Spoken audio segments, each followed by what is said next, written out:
Do not read the slides as a public speaker. When you spend so much time looking at the slides or reading the slides, the audience also focuses only on the slide and not on you. So try to minimize the reading slides. Even if you are showing a slide, do not read it. Rather, look at the audience and speak.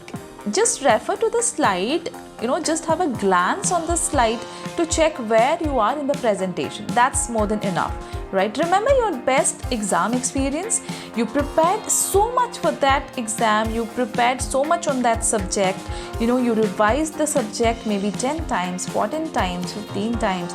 And finally, when your exam comes and you enjoy it, right? You feel so light, you feel free, it's fun giving the exam because you do well in the exam.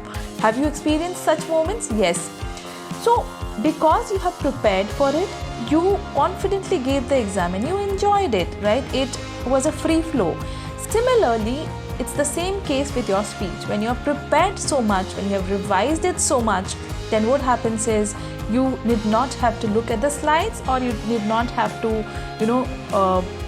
read the slides. Stay tuned for the next video.